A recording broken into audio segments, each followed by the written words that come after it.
Hello student, हम syllabus discuss करते हैं भारत का इतिहास 300 ईस्वी से 1200 ईस्वी तक के, जो हमारा सेकंड सेमेस्टर का सब्जेक्ट है।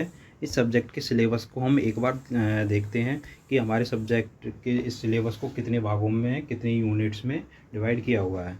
तो देखो, इसके सिलेबस को 6 यूनिट में डिवाइड किया हुआ है। तो 6 यूनिट कौन कौन सी है, हम देखते हैं। पहली यूनिट है स्रोतों का सर्वेक्षण।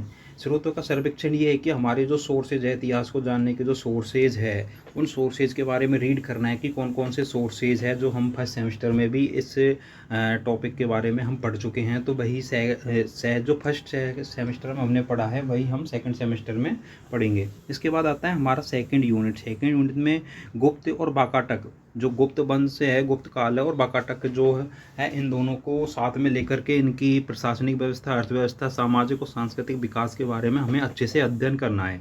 इसके बाद देखते हैं हमारी थर्ड यूनिट में प्रारंभिक मध्यकाल की ओर वर्धन, पल्लव और चालुक्यों के विशेष संदर्भ में गुप्तोत्तर काल में परिवर्तन। तो देखो, इन तीन वंशों के साथ गुप्तोत्तर काल का मतलब कंपैरिजन करके कि क्या क्या घटनाएं हुई थी, इन सब के बारे में हमें अध्ययन करना है।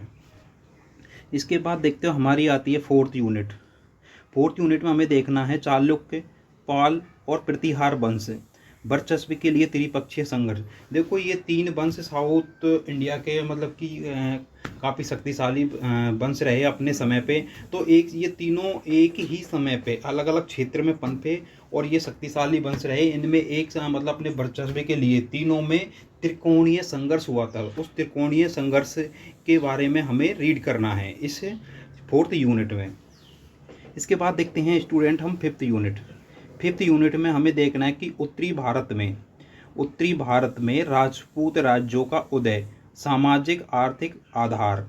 देखो, इसमें देखना है कि उस समय पे 300 ईस्वी से 1200 ईस्वी के मध्य जो उत्तर भारत में राजपूत जो राज्य थे, जो देखते हैं हम कि पश्चिमी राजस्थान या गुजरात का जो क्षेत्र आता है, उसमें जो राजपूत राज्यों का जो उदय हुआ वो कैसे हुआ था, उसके बारे में हमें अध्ययन करना है इसमें हमारी फिफ्थ यूनिट में। इसके बाद देखते हैं स्टूडेंट हम सिक्स यूनिट में हमें देखना है चोल वंश का कि राज्य और प्रशासनिक व्यवस्था, अर्थव्यवस्था और संस्कृति। देखो, इसमें हमें चोल वंश को पूरा पढ़ना है, अच्छे से अध्ययन करना है। उसकी सामाजिक, उसकी राजनीतिक, उसकी प्रशासनिक, उसकी सांस्कृतिक जो व्यवस्था थी वो कैसी रही है। तो ये हमारे सिलेबस को 6 यूनिट में डिवाइड किया हुआ है और 6 यूनिट में जो सिलेबस दिया है उसे हमें पढ़ना है और हमारे एग्जाम में इन्हीं 6 यूनिट से ही क्वेश्चन हमें पेपर में देखने को